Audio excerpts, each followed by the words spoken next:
നമസ്കാരം. മറ്റൊരു പുതിയ വീഡിയോയിലേക്ക് എല്ലാവർക്കും സ്വാഗതം. കഴിഞ്ഞ വീഡിയോകളിലായിട്ട് നമ്മൾ സോഷ്യൽ എത്തിക്സ് എന്നുള്ള ആ കോഴ്സിലെ യൂണിറ്റ് ആണ് കവർ ചെയ്ത് വരുന്നത്. അപ്പൊ യൂണിറ്റ് 1 നമ്മൾ കവർ ചെയ്തിട്ടുണ്ട്. ഇന്ന് നമ്മൾ ഡിസ്കസ് ചെയ്യാൻ പോകുന്നത് യൂണിറ്റ് 2 ആയിട്ടുള്ള moral reasoning and major ethical theories എന്നിട്ടുള്ള യൂണിറ്റ് ആണ്. അപ്പൊ നമുക്ക് ക്ലാസ്സിലേക്ക് പോവാം. ആദ്യം തന്നെ കഴിഞ്ഞ വീഡിയോകളിൽ സോഷ്യൽ എത്തിക്സ് എന്താണ്, എത്തിക്സിന്റെ മീനിങ് എന്താണ്, അതിന്റെ നേച്ചർ, സ്കോപ്പ് തുടങ്ങിയ കാര്യങ്ങളെല്ലാം നമ്മൾ ഡീറ്റെയിൽ ആയിട്ട് വിത്ത് എക്സാമ്പിൾസ്, ഉദാഹരണ സഹിതം നമ്മൾ അത് ഡിസ്കസ് ചെയ്തിട്ടുണ്ടായിരുന്നു. ഇത് നമുക്ക് മോറൽ റീസണിങ് എന്താണ് എന്നുള്ളത് ആദ്യം നോക്കാം. നമ്മൾ പൊതുവെ കേൾക്കുന്ന വേർഡാണ്, നമ്മൾ യൂസ് ചെയ്യുന്ന വേർഡാണ് മോറൽ എന്നുള്ളത്, അല്ലെ? മോറൽ വാല്യൂസ് എന്നൊക്കെ നമ്മൾ എപ്പോഴും പറയാറുണ്ട്. അപ്പൊ അതെന്താണ് എന്നുള്ളതൊന്ന് നോക്കാം. അപ്പൊ മോറൽ റീസണിങ് എന്ന് പറയുന്നതിന്റെ ഡെഫിനിഷൻ ഒന്ന് നമുക്ക് ആദ്യം നോക്കാം. Moral reasoning means thinking logically and carefully to decide what is right or wrong in real life situation. എന്താണ്? നമ്മൾ ദൈനംദിന ജീവിതത്തിൽ ചെയ്യുന്ന കാര്യങ്ങൾ, എടുക്കുന്ന തീരുമാനങ്ങൾ, അത് മറ്റുള്ളവർക്ക് നന്മയാണോ, ഗുണമാണോ, അതോ ദോഷമാണോ ചെയ്യുന്നത് എന്ന് ചിന്തിച്ചിട്ട് ശരിയാണോ തെറ്റാണോ എന്ന് നമ്മൾ ചിന്തിക്കുമല്ലോ. എന്നിട്ട് മനസ്സിലാക്കി ചെയ്യുന്ന പ്രക്രിയയാണ് മോറൽ റീസണിങ് എന്ന് സിംപ്ലി പറയുന്നത്. ഒരു കാര്യം നമ്മൾ ചെയ്യുമ്പോൾ അത് ശരിയാണോ, മറ്റൊരാൾക്ക് ശരിയാണോ, അത് നന്മയാണോ അതോ ദോഷമാണോ എന്ന് ചിന്തിച്ച് നമ്മൾ ചെയ്യുന്നതിനാണ് മോറൽ റീസണിങ് എന്ന് പറയുന്നത്. എക്സാമ്പിൾ ആയിട്ട് പറയുകയാണെങ്കിൽ, നമ്മൾ ഒരാൾ വീഴാൻ പോകുന്നു എന്ന് വിചാരിക്കുക. അപ്പൊ നമ്മൾ ആ വീഴാൻ പോകുന്ന ഒരാളെ നമ്മൾ പോയി സഹായിക്കുന്നു, ആ ഒരു തീരുമാനം എടുക്കുന്നു, അല്ലെങ്കിൽ നമ്മളെ സഹായിക്കുന്നതിനാണ് മോറൽ റീസണിങ് എന്ന് പറയാം.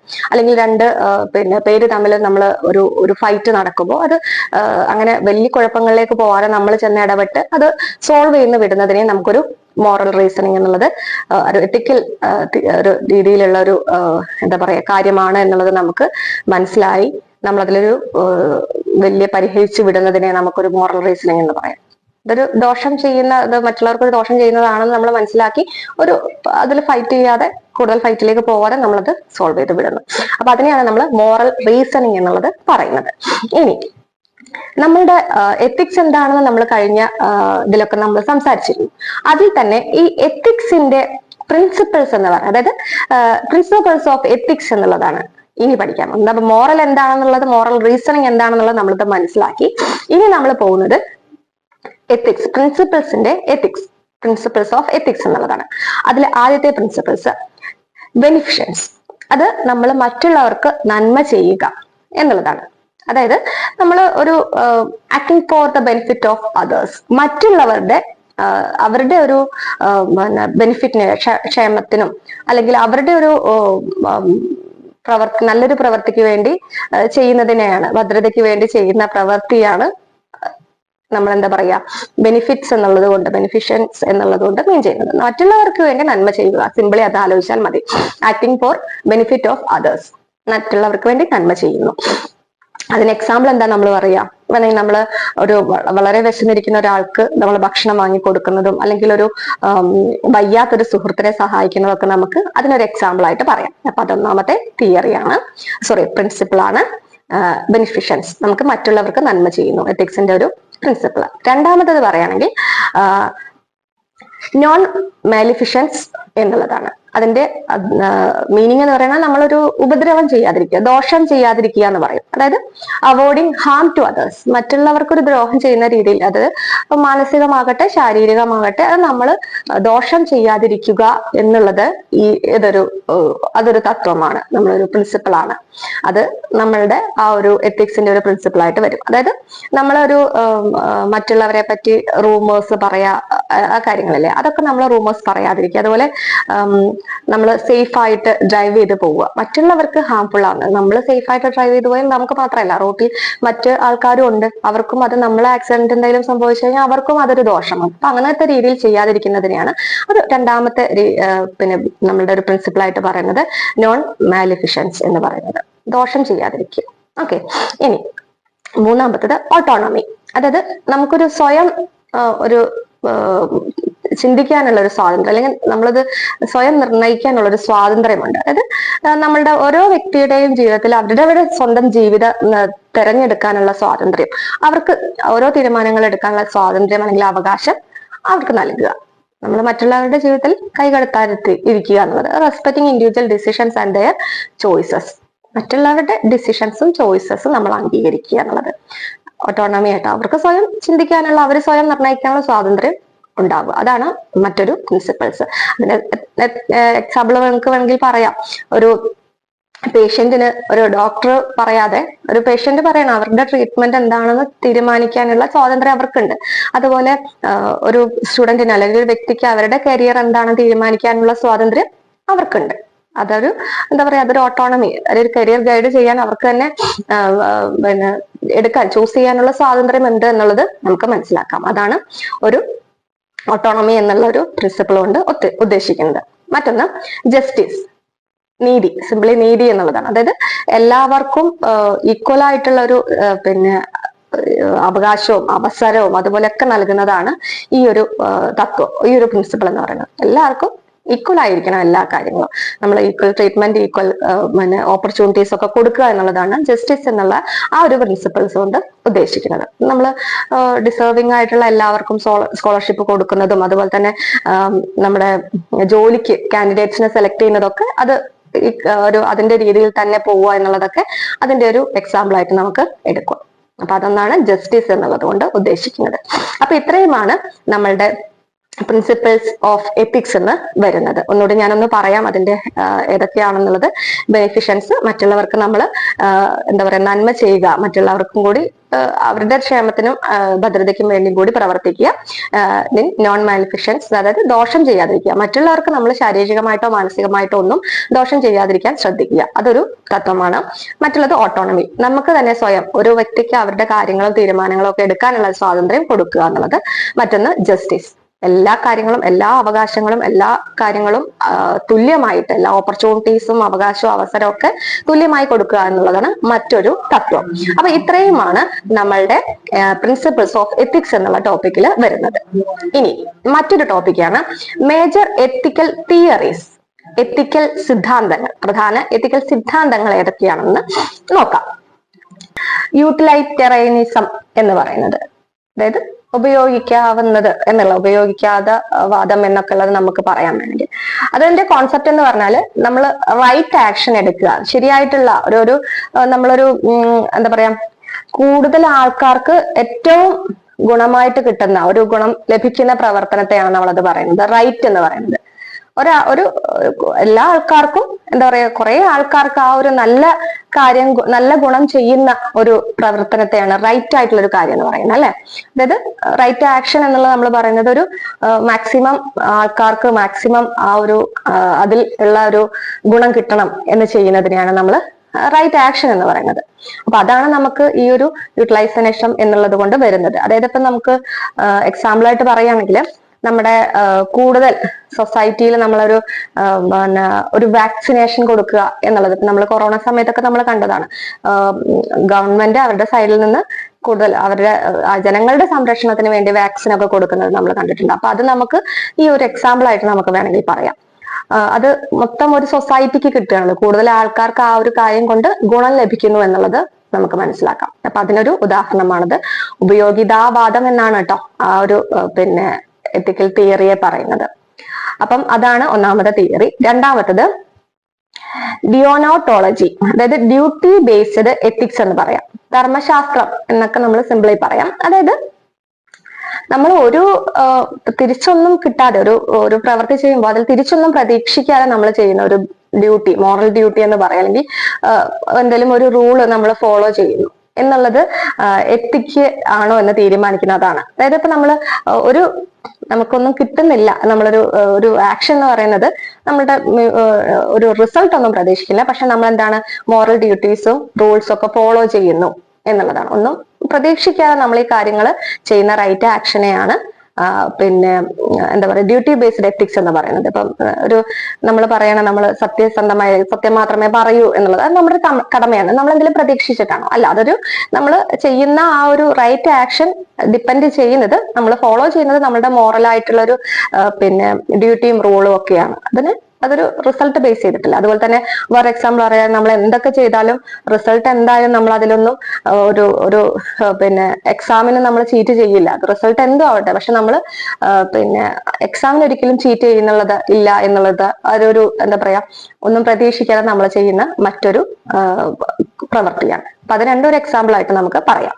ഇനി മൂന്നാമത്തെ ഒരു പ്രിൻസിപ്പിൾ പറയുകയാണെങ്കിൽ ആണ് വിർച്ച് എത്തിക്സ് എന്ന്. അതായത് നമ്മൾ എന്താ പറയാ, ഒരു നല്ല സ്വഭാവ ഗുണമുള്ള ഒരു ആള് അത് സ്വയം അയാൾ ചെയ്യുമെന്ന ഒരു കാര്യങ്ങളെല്ലാം അയാൾ സ്വയം ചെയ്തോളും എന്നുള്ള ഒരു കാര്യം. അത് നമ്മളുടെ നല്ല ഗുണങ്ങൾ, നല്ല കാര്യങ്ങൾ, നല്ല ക്യാരക്ടറുകളൊക്കെ പിന്നെ ഡെവലപ്പ് ചെയ്യാൻ അത് ഫോക്കസ് ചെയ്യുന്ന കാര്യങ്ങളെയാണ് നമ്മൾ ആ ഒരു വിർച്ച് എത്തിക്സ് എന്ന് പറയുന്നത്. ഇപ്പം ഹോണസ്റ്റി, സത്യസന്ധത കൊണ്ടുവരിക, അല്ലെങ്കിൽ ധൈര്യം, ദയ, കൈൻഡ്നെസ് ഒക്കെ ആ ഒരു ടൈപ്പ് ഗുണങ്ങളെല്ലാം നമുക്ക് വരുന്നത് എവിടെയാണ്? അതൊരു നല്ല സ്വഭാവമുള്ള ഒരു വ്യക്തി ഇതൊക്കെ ഫോളോ ചെയ്തിരിക്കും എന്നുള്ളതാണ് ആ ഒരു തിയറി എന്ന് പറയുന്നത്. ഇപ്പം വിർച്ച് എത്തിക്സ് എന്ന് പറഞ്ഞാൽ നമുക്ക് നല്ല ഗുണങ്ങൾ ഉള്ള ഒരു വ്യക്തി എന്ന് പറഞ്ഞാൽ ഈ ഒരു പിന്നെ സത്യസന്ധതയും ധൈര്യവും ഒരു ദയയോ ഒക്കെയുള്ള വ്യക്തി ആയിരിക്കും എന്നുള്ളതാണ്.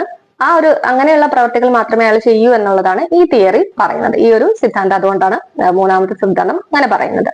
അതിന്റെ ഒരു എക്സാമ്പിൾ പറയുകയാണെങ്കിൽ ഒരു പിന്നെ ഒരു വലിയ നല്ല ഒരു പിന്നെ നോളേജ് ഉള്ള ഒരു കുട്ടി, അല്ലെങ്കിൽ നല്ലൊരു കുട്ടി ആ ഒരു വീക്ക് ആയിട്ടുള്ള സ്റ്റുഡന്റിനെ ചിലപ്പോൾ സപ്പോർട്ട് ചെയ്യും. അതൊരു എന്താ പറയാ, അത് ആ കുട്ടിക്ക് ഒരു ദയ ആ കുട്ടിയുടെ ഉള്ളിലുള്ളത് കൊണ്ടാണ്. അതുപോലെ തന്നെ ഒരു നല്ലൊരു വ്യക്തി എപ്പോഴും അവരുടെ തെറ്റുകൾ എന്തെങ്കിലും ഉണ്ടെങ്കിൽ അത് സത്യസന്ധതയുള്ള ഒരു വ്യക്തിയാണെങ്കിൽ അയാൾ അത് അംഗീകരിക്കും. എന്റെ കയ്യിൽ നിന്ന് ഒരു തെറ്റ് പറ്റി എന്നുള്ളത് അംഗീകരിക്കുമല്ലോ.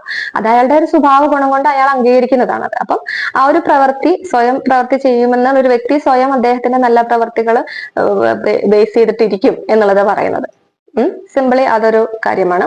നല്ല സ്വഭാവമുള്ള ഒരു വ്യക്തി നല്ല കാര്യങ്ങൾ മാത്രമേ പ്രവൃത്തികൾ മാത്രമേ ചെയ്യൂ എന്നുള്ളതാണ് ആ ഒരു തിയറി. സിമ്പിളി അത് വിചാരിച്ചാൽ മതി. ഒരു വ്യക്തി നല്ലൊരു വ്യക്തിയാണെങ്കിൽ അയാൾക്ക് തെറ്റ് സംഭവിച്ചാൽ അത് അംഗീകരിക്കും, ആത്മാർത്ഥതയുള്ള ഹോണസ്റ്റി ആയിട്ടുള്ള ഒരു പേഴ്സൺ ആണെങ്കിൽ എന്ന് മാത്രം ചിന്തിക്കുക, വേറെ കൂടുതൽ കോംപ്ലിക്കേഷൻസിലേക്ക് പോകണ്ട. ഓക്കെ. ഇനി നാലാമത്തത് കൾച്ചറൽ റിലേറ്റിവിസം, അതായത് സാംസ്കാരിക ആപേക്ഷികത എന്നുള്ളതാണ്. അതായത് കൾച്ചറിനെ ബേസ് ചെയ്തിട്ട് അത് തെറ്റാണോ ശരിയാണോ എന്നുള്ളത് മനസ്സിലാക്കുക, അത്രയേ ഉള്ളൂ. ഓരോ സംസ്കാരങ്ങളതും അതിൻ്റെതായിട്ടുള്ള ഒരു എത്തിക്സ് ഉണ്ട് എന്നുള്ളത് മനസ്സിലാക്കുക. ഓരോരുത്തർക്കും ഓരോ കൾച്ചറിനും അതിനാൽ അത് ഒരു വാല്യൂ ആണ്, അത് ഒരു യൂണിവേഴ്സ് അല്ല എന്നുള്ളത് മനസ്സിലാക്കുക. നമ്മൾ അതിനെ ഓരോ പിന്നെ കൾച്ചറിനെ ബേസ് ചെയ്തിട്ടാണ് തെറ്റും ശരിയും എന്നുള്ളത് മനസ്സിലാക്കുക. ഇപ്പൊ പിന്നെ ഓരോ സ്ഥലത്ത് അവരുടെ ഡ്രസ് കോഡ് വ്യത്യാസമായിരിക്കും. അതുപോലെ തന്നെ അവരുടെ വിവാഹത്തിലെ ഓരോ കസ്റ്റംസ് ഓരോ കൾച്ചറിലും വ്യത്യാസമാണ് അല്ലെ. അതുപോലെ തന്നെ പല സ്ഥലത്തും ഫുഡ് ഹാബിറ്റ്സ് പോലും, അത് കൾച്ചർ വരുമ്പോൾ ഫുഡ് ഹാബിറ്റ്സ് അതിൽ വരും. അപ്പൊ അതുപോലും വ്യത്യാസമായിരിക്കും. ഓരോരുത്തരുടെ ഡ്രസ്സിങ്, അവരുടെ ഓരോ ഫംഗ്ഷന്റെ രീതികൾ, അതുപോലെ തന്നെ അവരുടെ ഫുഡ് ഹാബിറ്റ്സ് പോലും അതിനൊരു എക്സാമ്പിൾ ആണ്. അപ്പൊ അത് നമ്മൾ യൂണിവേഴ്സ് അല്ല, പക്ഷെ എല്ലായിടത്തും ഉള്ളതല്ല. പക്ഷെ ഓരോ കൾച്ചറിനെ ഡിപ്പെൻഡ് ചെയ്തിരിക്കും അവരുടെ അവർ ചെയ്യുന്ന കാര്യം റൈറ്റ് ആണോ റോങ് ആണോ എന്നുള്ളത്. Decision what is right or wrong is depends on culture. ഇത്ര ചിന്തിക്കും. അപ്പൊ ഒരു എന്താ പറയാ, കൾച്ചറൽ റിലേറ്റിവിസം ആയിരിക്കും, സാംസ്കാരിക ആപേക്ഷികതയാണെന്നുള്ളതാണ് മറ്റൊരു സിദ്ധാന്തം. ഓക്കെ. ഇനി മറ്റൊന്ന് യൂണിവേഴ്സൽ എത്തിക്സ്. യൂണിവേഴ്സൽ എത്തിക്സ് എന്ന് പറഞ്ഞാല് ചില എത്തിക്സ് വാല്യൂസ് ഉണ്ട്, എത്തിക്കൽ വാല്യൂസ് ഉണ്ട്. അത് എല്ലായിടത്തും നമുക്ക് പിന്നെ ആപ്ലിക്കബിൾ ആയിരിക്കും. എല്ലായിടത്തും എല്ലാ സംസ്കാരത്തിലും എല്ലാ ഇതിലും പാലിക്കേണ്ട കുറച്ച് സെർട്ടൺ എന്താ പറയാ മൂല്യങ്ങളുണ്ട്.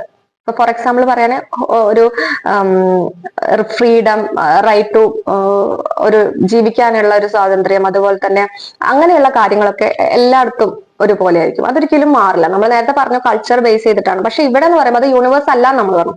ഇവിടെ എന്ന് പറയുമ്പോൾ അതൊരു യൂണിവേഴ്സ് ആണ്. എല്ലായിടത്തും യൂണിവേഴ്സൽ എത്തിക്സ് ആണത്.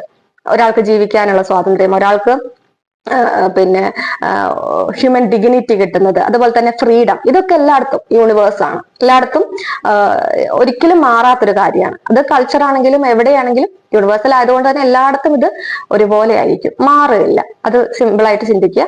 ഒരാൾക്ക് ജീവിക്കേണ്ട അവകാശങ്ങളൊക്കെ അതിനൊരു എക്സാമ്പിൾ ആണ്. എല്ലാ സംസ്കാരത്തിലും എല്ലാ കൾച്ചറിലും പാലിക്കേണ്ട ഒരു മൂല്യമാണ് എന്നുള്ളതാണ് യൂണിവേഴ്സൽ എത്തിക്സ് എന്നുള്ളത് കൊണ്ട് ആ ഒരു പിന്നെ സിദ്ധാന്തം അതാണ് ഉദ്ദേശിക്കുന്നത്. ഇനി എത്തിക്കൽ പ്ലൂറലിസം, അതായത് നമ്മളൊരു ഓരോ ഡിഫറെന്റ് ആയിട്ടുള്ള ഒരു മോറൽ പ്രിൻസിപ്പിൾസ് ഉണ്ടാവും. അപ്പം അത് എന്താ പറയാ, ഒന്നിലധികം എത്തിക്സ് നമ്മൾ ഒരേ സമയം ശരിയായേക്കാം. കുറെ എത്തിക്സ് ഒരേ സമയം ശരിയാക്കിയാൽ അവയില് നമ്മളൊരു എന്താ പറയാ, ചിലത് ഈ പറഞ്ഞ പോലെ ബാലൻസ് ചെയ്തു പോകാൻ വേണ്ടിയിട്ട് നമുക്കൊരു എന്താ പറയാ, ഒരു കറക്റ്റ് ആയിട്ടുള്ള കാര്യങ്ങൾ വേണ്ടി വരും. അതായത് ഇപ്പൊ ഒരു എക്സാമ്പിൾ പറയുകയാണെങ്കിൽ നിങ്ങൾക്ക് കൂടുതൽ കിട്ടുക. നമ്മള് എന്താ പറയാ, ഒരു നമ്മളുടെ കൊറോണ സമയത്ത് നമുക്ക് ട്രാവൽ റെസ്ട്രിക്ഷൻസ് വന്നിരുന്നു അല്ലെ. കൂടുതൽ നമുക്ക് പുറത്തിറങ്ങാൻ പറ്റില്ല, അല്ലെങ്കിൽ ദൂരം പോവാൻ പാടില്ല എന്നുള്ള കാര്യങ്ങളൊക്കെ. അത് നമ്മളുടെ സേഫ്റ്റിക്കും കൂടി വേണ്ടിയിട്ടാണ്. അപ്പം ഒരു കറക്റ്റ് ആയിട്ടുള്ള കാര്യം നമ്മൾ അതൊരു ബാലൻസ് ചെയ്യാൻ വേണ്ടിയിട്ട്, അതെന്തിനാന്നുള്ളത് നമുക്കറിയാം. പുറത്തു പോയാൽ അതിന്റെ ഭവിഷ്യത്ത് എന്താണെന്ന് അറിഞ്ഞുകൊണ്ടാണ് ആ ഒരു കാര്യം നമുക്ക് വന്നത്. ദൂരയാത്ര ചെയ്യരുത് ആ ഒരു സമയത്ത്, കൊറോണ സമയത്ത് വളരെ റെസ്ട്രിക്ഷൻസ് കൊണ്ടുവന്നത്. അപ്പം ഒന്നിലധികം സമയം ഒരേ എത്തിക്സ് ഒരേ സമയം ശരിയായേക്കാം. ഇതിൽ അവയില് നമുക്ക് ചെയ്ത് നമ്മള് കൂടുതലായിട്ടൊന്ന് നിയമം അല്ലെങ്കിൽ അതിലൊരു ബാലൻസ് ചെയ്യാൻ വേണ്ടി എടുക്കുന്നു എന്നുള്ളത് മാത്രം. ഒന്നിലധികം എത്തിക്സ് ഉണ്ടാവും അതിലിപ്പോ. എന്തിനാണ് ഒരാൾക്ക് അങ്ങനെ പോവാൻ പറ്റില്ല എന്നുള്ളത് പറയാൻ പാടില്ല എന്നുള്ളത് ഉണ്ട് അവിടെ, എത്തിക്സ് ഉണ്ട്. ഒരാൾക്ക് ഫ്രീ ആയിട്ട് സഞ്ചരിക്കാം എന്നുള്ളത്. പക്ഷെ ഇവിടെ എന്താണ് ആ ഒരു കണ്ടീഷൻ വന്നത്? എന്തുകൊണ്ടാണ്? ആ കൊറോണ സമയം എന്ന് പറഞ്ഞാൽ ആ ഒരു പാൻഡമിക് കണ്ടീഷനിൽ നമുക്ക് ട്രാവൽ ചെയ്യുന്നതിന് റെസ്ട്രിക്ഷൻ വന്നു എന്നുള്ളതാണ്. ഓക്കെ, സിംപ്ലി അത് വിചാരിച്ചാൽ മതി കേട്ടോ.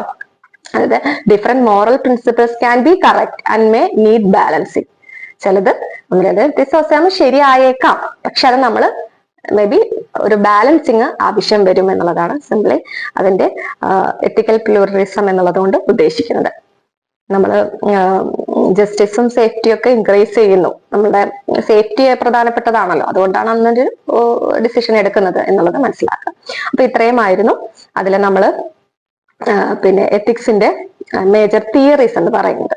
ഓക്കെ, ആ തിയറീസിൽ നമ്മൾ എക്സാമ്പിൾസ് മാത്രം നിങ്ങൾ നോക്കുക. കൂടുതൽ നമ്മൾ വൈഡായിട്ട് പറയാൻ നമുക്ക് ആ ഒരു സമയബന്ധിതം കൂടെ ഉള്ളത് കൊണ്ടാണ്. അപ്പൊ അത് നിങ്ങൾ കൂടുതൽ പിന്നെ ഈ ഒരു കോൺസെപ്റ്റ് മനസ്സിൽ വെച്ചിട്ടും എക്സാമ്പിൾസ് മനസ്സിൽ വെച്ചിട്ടും നിങ്ങൾ നോക്കിക്കഴിഞ്ഞാൽ നിങ്ങൾക്ക് എളുപ്പത്തിൽ മനസ്സിലാക്കാൻ സാധിക്കും. ഓക്കെ, അപ്പം അത്രയുമാണ് നമ്മൾ ഇന്നത്തെ ഈ ഒരു ഡിസ്കസ് ചെയ്തത്. അതിനോട് ഞാനൊന്ന് പറയാം. അതായത് എന്താണ് മോറൽ എന്നാണ് പറഞ്ഞത്? മോറൽ റീസണിങ് എന്നുള്ളതാണ്. മോറൽ റീസണിങ്ങിന്റെ ഇമ്പോർട്ടൻസ് എന്ന് പറഞ്ഞാൽ നമ്മൾ കറക്റ്റ് ആയിട്ടുള്ള ഡിസിഷൻസ് എടുക്കുക. അത് മറ്റുള്ളവരെ അത് ഹാംഫുൾ ആവുന്ന രീതിയിലായിരിക്കരുത്, അവർക്കും കൂടി നന്മ ചെയ്യുന്ന രീതിയിലായിരിക്കണം. അതുപോലെ നമ്മളെ കോൺഫ്ലിക്റ്റ്, തർക്കങ്ങളൊക്കെ ഉണ്ടല്ലോ, പരസ്പര തർക്കങ്ങളൊക്കെ നമ്മൾ അത് സോൾവ് ചെയ്യുക, നമ്മൾ എത്തിക്കലി അത് സോൾവ് ചെയ്യുക. അതുപോലെ ഒരു നല്ലൊരു റെസ്പോൺസിബിൾ ആയിട്ടുള്ള ഒരു നല്ലൊരു ബിഹേവിയർ ബിൽഡ് ചെയ്യാൻ അത് സഹായിക്കുന്നു. അതുപോലെ തന്നെ നമ്മളൊരു സോഷ്യൽ ഹാർമോണി അത് ബാലൻസ് ചെയ്ത് പോവാൻ അല്ലെങ്കിൽ മെയിൻറ്റെയിൻ ചെയ്ത് പോവാൻ നമുക്ക് നമ്മളുടെ മോറൽ റീസണിങ് കൊണ്ട് നമുക്ക് സാധിക്കുമെന്നുള്ളതാണ്. അത്രയുമാണ് ഇതിന്റെ ഇമ്പോർട്ടൻസ് എന്ന് പറയുന്നത്. അതായത് ഒരു വ്യക്തി ശരിയായ ജീവിത രീതിയിൽ ജീവിക്കുകയും അത് നമ്മുടെ സൊസൈറ്റിക്ക് നല്ല കാര്യങ്ങൾ, ഗുണകരമായ തീരുമാനങ്ങൾ എടുക്കുകയൊക്കെ ചെയ്യുന്നതിനെയാണ് നമ്മൾ മോറൽ റീസണിങ് ചെയ്യാൻ. ഒരു മോറൽ റീസണിങ് അനിവാര്യമാണെന്നാണ് പറയുന്നത്. നല്ല കാര്യം, അവർക്ക് ആ ഒരു വ്യക്തിക്കും അതുപോലെ തന്നെ സൊസൈറ്റിക്കും നല്ലതിന് വേണ്ടി ഗുണകരമായ തീരുമാനങ്ങൾ എടുക്കുകയും അത് ചെയ്യാൻ ആ ഒരു മോറൽ റീസണിങ്ങിനും വേണമെന്നാണ് പറയുന്നത്. സിംപിളി അത്രേ ഉള്ളൂ. അത് നോക്കുക, മോറൽ റീസണിങ്, അതിന്റെ ഇമ്പോർട്ടൻസ് ഇപ്പൊ നമ്മൾ പറഞ്ഞ തന്നെ കാര്യങ്ങളാണ്. പിന്നെ പ്രിൻസിപ്പിൾസ് ഓഫ് എത്തിക്സ് നമ്മൾ പറഞ്ഞു. അതുപോലെ മേജർ തിയറീസും ഡിസ്കസ് ചെയ്തിട്ടുണ്ട്. അപ്പൊ നമ്മള് യൂണിറ്റ് 1ഉം 2ഉം ഓൾമോസ്റ്റ് കംപ്ലീറ്റ് ആയിട്ടുണ്ട്. നമുക്ക് അതിലെ ഒബ്ജക്റ്റീവ് ടൈപ്പ് ക്വസ്റ്റ്യൻസ് ഒന്ന് ഡിസ്കസ് ചെയ്യാം. ആദ്യം നമുക്ക് യൂണിറ്റ് 1ലെ ഒബ്ജക്റ്റീവ് ടൈപ്പ് ക്വസ്റ്റ്യൻസ് ഒന്ന് നോക്കാം. First question, what is the main subject of study in ethics? എത്തിക്സിൽ എന്താണ് പഠിക്കുന്നത് എന്നാണ്. എന്താണ് നമ്മൾ പഠിക്കുന്നത്? എന്താണ് എത്തിക്സ് എന്നുള്ളത് ഓർത്താൽ മതി. Right and wrong in human action. ശരിയോ തെറ്റോ? ഹ്യൂമൻ ആക്ഷനിൽ റൈറ്റും റോങ്ങും ആണ് പഠിക്കുന്നത്. Next question, from which Greek word is the term ethics derived? ഏത് ഗ്രീക്ക് വേർഡിൽ നിന്നാണ് ടേം എത്തിക്സ് എന്നുള്ള ഒരു വേർഡ് വന്നത് എന്നാണ്. എത്തോസ് എന്നാണ് കേട്ടോ. എത്തോസ്, ETHOS, ആ ഒരു ഗ്രീക്ക് വേർഡിൽ നിന്നാണ്. മൂന്നാമത്തെ question, which Latin word is the root of the word moral? ഏതാണ് ആ ഒരു ലാറ്റിൻ വേർഡ്? മോർസ് എന്നുള്ള ആ ലാറ്റിൻ വേർഡിൽ നിന്നാണ് മോറൽ എന്നുള്ള വേർഡ് നമുക്ക് കിട്ടിയത്. മോർസ് എന്ന് പറയുന്നത് MORES ആണ് കേട്ടോ. മോർസ് എന്നുള്ള ലാറ്റിൻ വേർഡ് ആണ് മോറൽ എന്നുള്ളത് വേർഡ് നമുക്ക് കിട്ടിയത്. നാലാമത്തെ question, what kind of sciences ethics considered? ഏത് കൈൻഡ് ഓഫ് സയൻസ് ആണ് കൺസിഡർ ചെയ്യുന്നത് എത്തിക്സ് ഉള്ളത്? അതിൽ നോർമറ്റീവ് സയൻസ് അതാണ് കൺസിഡർ ചെയ്യുന്നത്. ഇനി അഞ്ചാമത്തെ question, what does normative science deal with? എന്തായിട്ടാണ് നോർമറ്റീവ് സയൻസ് ഡീൽ ചെയ്യുന്നത്? എന്താണ് what people ought to do, എന്താണ് ആൾക്കാർ ചെയ്യേണ്ടത് എന്നുള്ള കാര്യമാണ്. Unit 2 objective type questions answer നോക്കാം. First question, what is moral reasoning ആണ്. എന്താണ് മോറൽ റീസണിംഗ്? സിംപിളി എന്താണ്? Thinking carefully about what is right and wrong. നമ്മളൊരു പ്രവൃത്തിയിലെ ശരിയും തെറ്റും മനസ്സിലാക്കുക എന്നുള്ളതാണ് മോറൽ റീസണിംഗ് എന്നുള്ളത് കൊണ്ട് ഉദ്ദേശിക്കുന്നത്. രണ്ടാമത്തെ question, name one principal that encourage doing good. നല്ലത് ചെയ്യാനുള്ള ആ ഒരു കുറച്ച് പ്രിൻസിപ്പൽസ് പഠിച്ചിരുന്നല്ലോ. അതിലേറ്റവും ഒരു എൻകറേജ് ഡൂയിങ് ഗുഡ് എന്നുള്ള ബേസ് ചെയ്തിട്ടുള്ള ആ ഒരു പ്രിൻസിപ്പിൾ ഒന്ന് പറയാം. ഏതായിരുന്നു? ബെനിഫിഷ്യൻസ്. അതായിരുന്നു ആ ഒരു പ്രിൻസിപ്പിൾ. മൂന്നാമത്തെ question, what principle state that we should not harm others. മറ്റുള്ളവരെ ഹാംഫുൾ ആവുന്ന രീതിയിലൊന്നും ചെയ്യരുത് എന്നുള്ളത് ഏത് പ്രിൻസിപ്പിളാണ് പറയുന്നത്? ഏതായിരുന്നു? Non maleficence. Non maleficence. ബെനിഫിഷ്യൻസ്.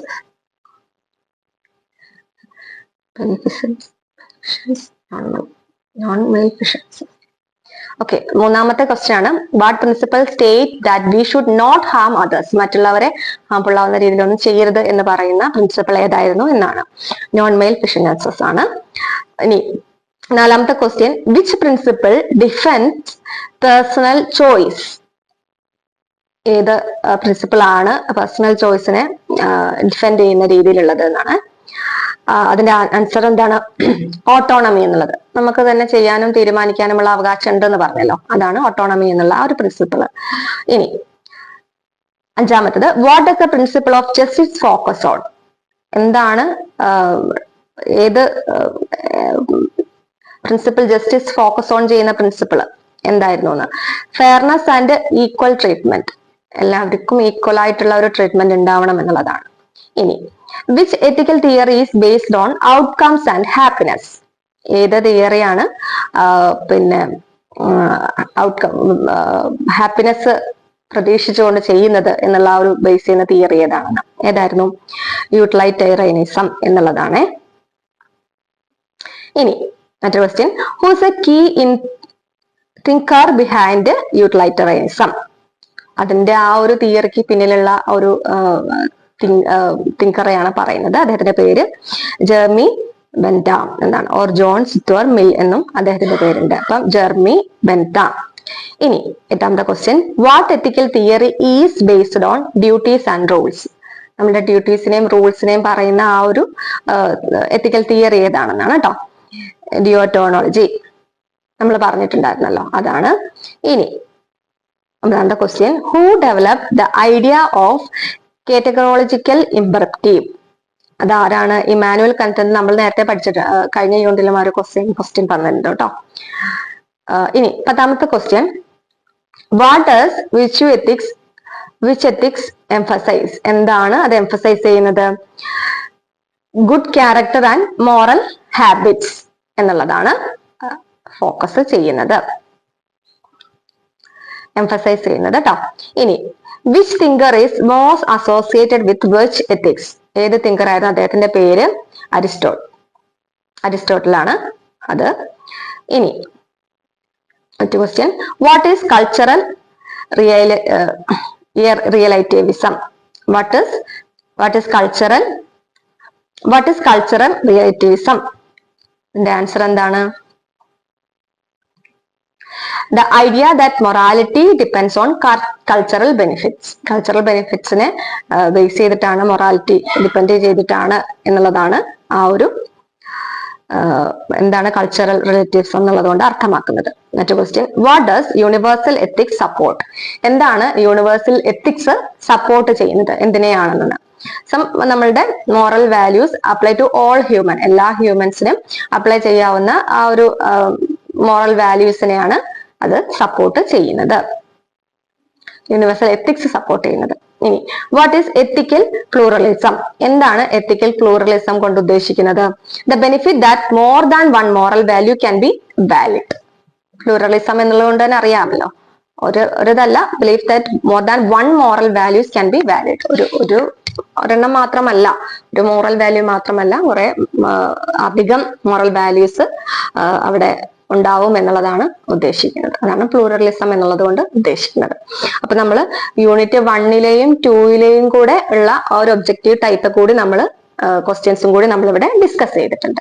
അപ്പൊ വരുന്ന വീഡിയോകളിൽ നമുക്ക് അടുത്ത യൂണിറ്റുകളും അതിന്റെ ഒബ്ജക്റ്റീവ് ടൈപ്പ് ക്വസ്റ്റ്യൻസും അതിന്റെ ഏറ്റവും അവസാനം നമ്മൾ കഴിഞ്ഞ പ്രാവശ്യത്തെ വീഡിയോയിലൊക്കെ ഉൾപ്പെടുത്തിയ പോലെ തന്നെ നമുക്ക് ക്വസ്റ്റ്യൻ ആൻസറുകളും ഒക്കെ ഡിസ്കസ് ചെയ്യാം, മോഡൽ ക്വസ്റ്റ്യൻ ആൻസറുകളൊക്കെ. അപ്പൊ ഒരു പുതിയ വീഡിയോ കാണുന്നവരെ എല്ലാവർക്കും നന്ദി.